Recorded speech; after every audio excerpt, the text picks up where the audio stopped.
Just the ballpark alone. Right. It's ridiculous. Yeah. Anyways. Yeah, so, like, I don't understand the trade, for what it is, what it's worth on that side. And again, frankly, like, the thing about me, it's what I posted on Twitter. It's like, when everyone blew up about this, I wasn't. And I didn't care. And people are, like, I know. like coming, asking us about it and this and that and questioning us. And this doesn't change the Pirates one bit. Like, everything that they needed before this trade, they still do. Like, this does not intertwine. It's not as if, the Reds did this, now the Pirates have to counter. No. Yeah, right. Like, they still have to do what they have to do. And if they don't do it, then I'm going to be all over their ass about it. Like, they failed this offseason. So far, I've liked what they've done. But as we mentioned earlier, those are the little pieces that they needed to do, and I've liked it. They need to take the savings they had on Nova and try. And I keep hearing, Cervelli's name tied into Stripling, even, with the Dodgers. And if that happens, that's an A++ in my mind. But then take that money and get somebody in the middle infield.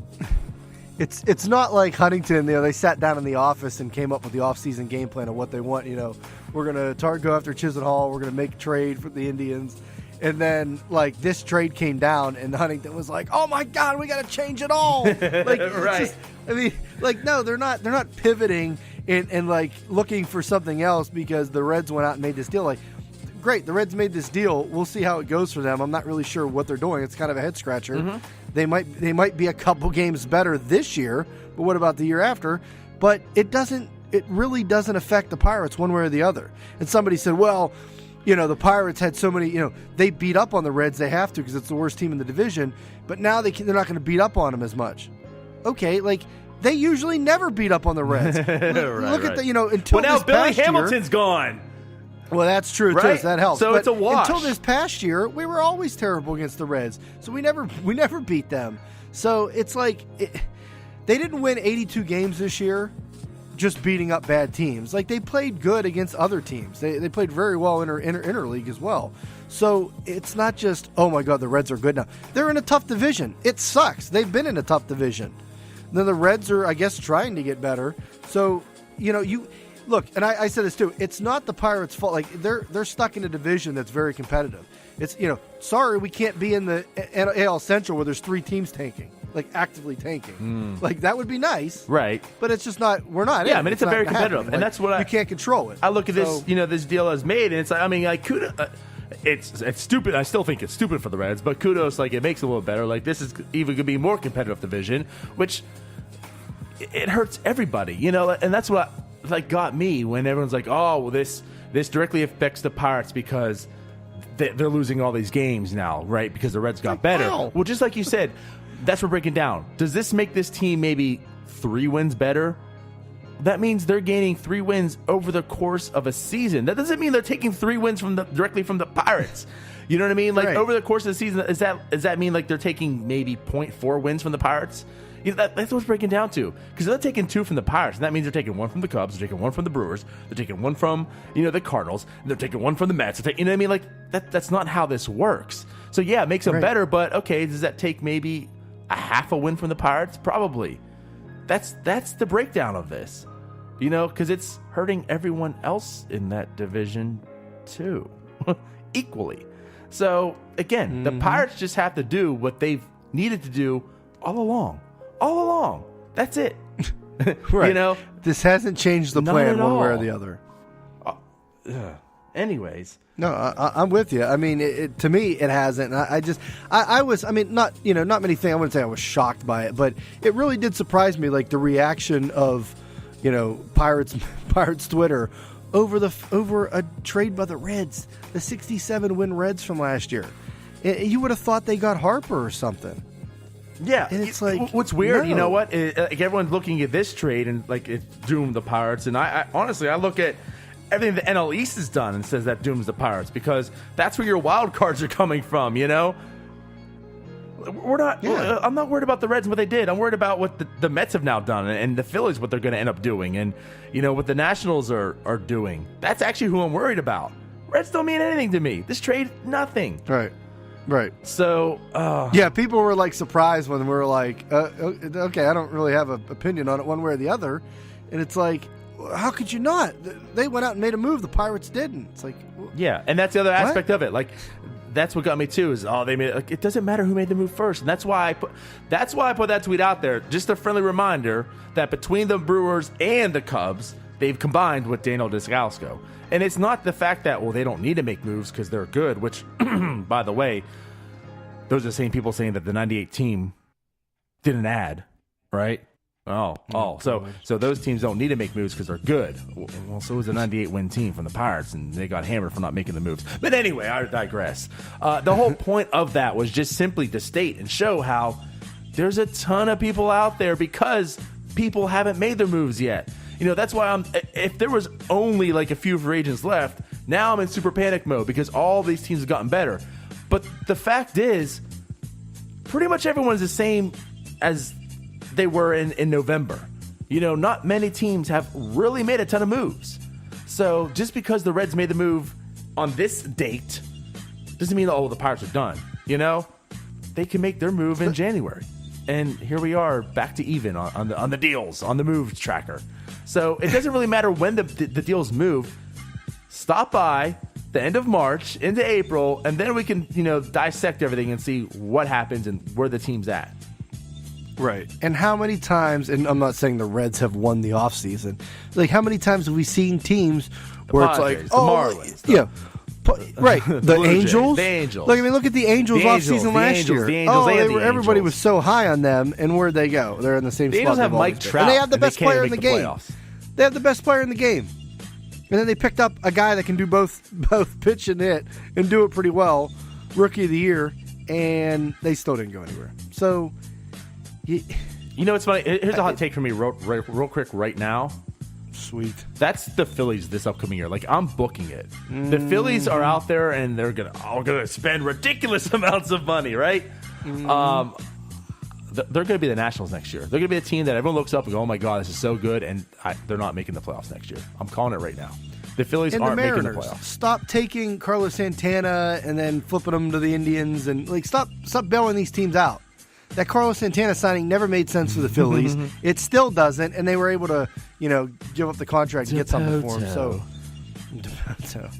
So yeah, that kills me. But you're right. Like, the Phillies had the rebuild going with the Braves, and I feel like the Phillies are just trying to do too much too soon. I do too. And stupid stuff. Like, I feel like they're going to be the situation that they were a few years ago in 3 years, but the contracts will be even worse.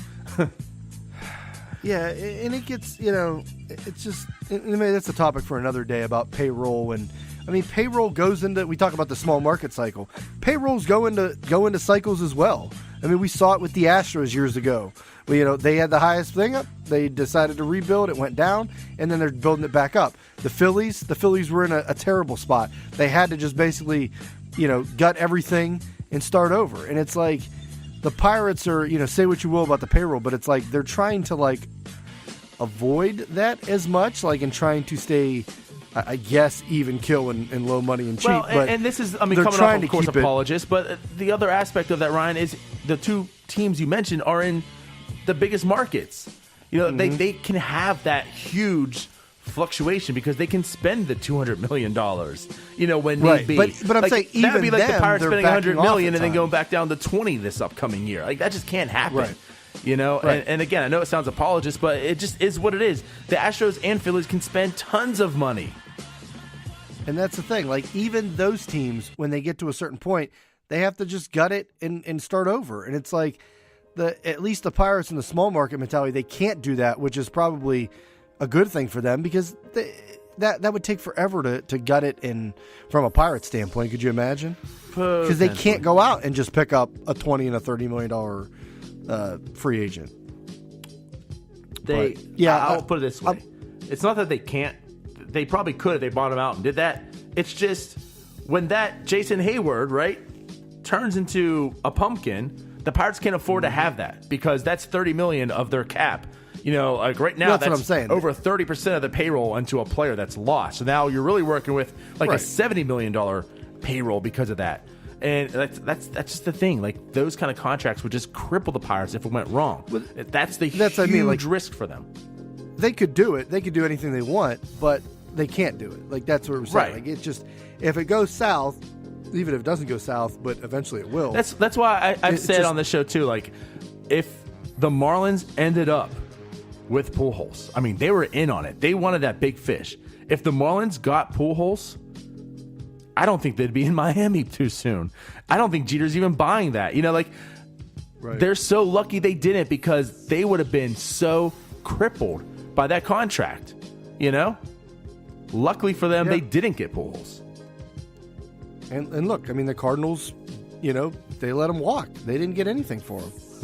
So, and that was the right move. I mean, look where Albert Pujols, speaking of the Angels, that's one of their black eyes at this point is, you know, Pujols is taking up $30 million or whatever to play a terrible first base.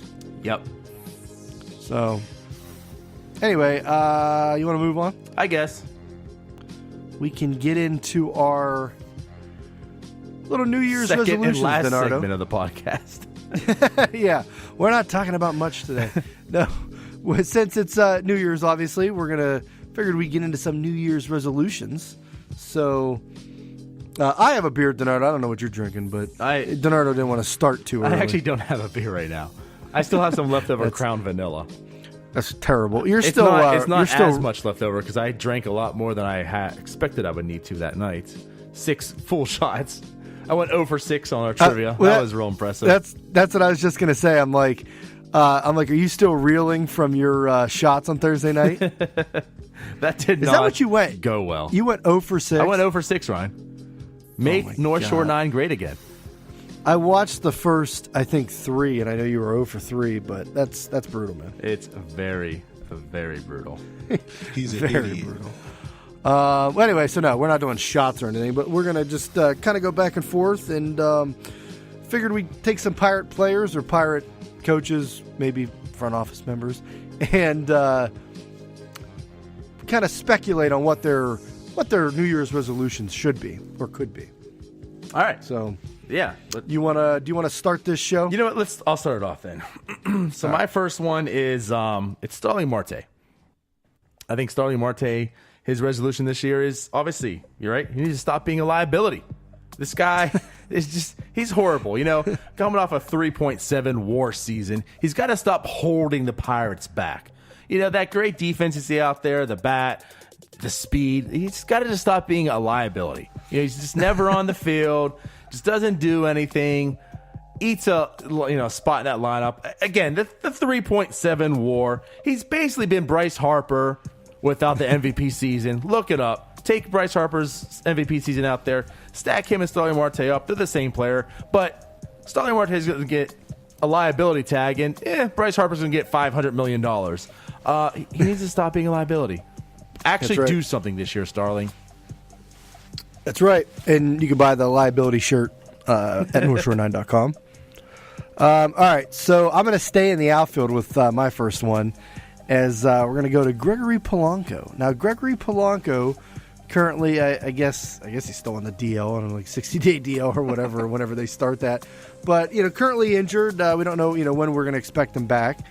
But I don't know if you've caught this, Donardo. This was not really mentioned on Twitter or anything, and I caught it because I think this was on his Instagram, his live Instagram. Are you familiar with the business or entertainment of Sky Zone? That sounds like something in Toronto, is it not? No, that's the Sky Dome. Well, I know that. Now it's like the Rogers Center or something. What's they have Sky the Zone? CN Tower. Sky Zone is this that we had one in Ohio when I lived up there. It's kind of like it's just a bunch of trampolines and stuff now. Okay, yeah. They have it's a huge building. They put up, it's just like, trampoline after trampoline after trampoline. You pay per the hour or whatever, and then there's a trampoline, you can dunk on a basketball hoop, you can jump into like a bunch of Ryan gets to know what it feels like. Yeah, you can right. You can jump into like a bunch of like plush, toys or whatever and a thing. So we had one up in Ohio. Anyway, Gregory Polanco went live on Instagram, and he was at a Sky Zone. Wait a minute, I didn't see this. Yep. Now, Donardo, brilliant. Now, this stuff's for kids or, teenagers and stuff, but it's very dangerous of a place. They literally make you sign a waiver, like that basically